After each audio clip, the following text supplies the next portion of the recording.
पोलादपूर तालुक्यात पडत असलेल्या मुसळधार पावसामुळे सावित्री नदीनं धोक्याची पातळी ओलांडली. पुराचा धोका वाढला. हवामान खात्याच्या अंदाजानुसार रविवारी रायगड जिल्ह्यामध्ये मुसळधार पावसाचा इशारा देण्यात आलेला होता. रविवारी पहाटेपासूनच पोलादपूर तालुक्यासह महाबळेश्वर व प्रतापगड भागात जोरदार पाऊस सुरू असून मुख्य मानल्या जाणाऱ्या सावित्री नदीसह इतर उपनद्या यात तुडुंब भरून वाहत आहेत. नद्यांच्या पाणी पातळीमध्ये मोठ्या प्रमाणात वाढ झाली असून सावित्री नदीनं धोक्याची पातळी ओलांडली आहे.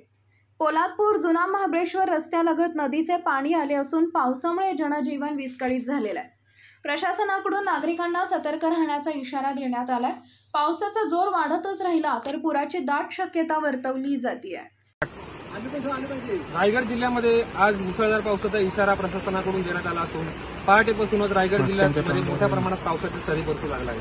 पोलादपूर तालुक्यामध्ये देखील पावसाचा जोर सकाळपासून वाढला असून महाबळेश्वर, प्रतापगड त्याचबरोबर तालुक्यातील ठिकठिकाणी मोठ्या प्रमाणात पाऊस पडत असल्यामुळे मुख्य मानली जाणारी सावित्री नदी ही दुथडी भरून वाहत आहे. आपण पाहू शकता, आपण सावित्री नदीच्या किनारी आहोत. सावित्री नदीला मोठ्या प्रमाणात पाणी आले असून रस्त्यालगत पाणी आलेलं आहे. त्यामुळे आता काही प्रमाणात पावसाचा जोर जर वाढला तर रस्त्यावर पाणी येण्याची शक्यता निर्माण झाली असून सावित्री नदीने आता धोक्याची पातळी ओलांडलेली आहे. त्यामुळे मोठ्या प्रमाणात पूर येण्याची देखील शक्यता आता मोठ्या प्रमाणात वर्तवली जात आहे. प्रशासनाकडून नागरिकांना सतर्क राहण्याचा इशारा देखील देण्यात आला आहे. देवेंद्र दरेकर, रायगड.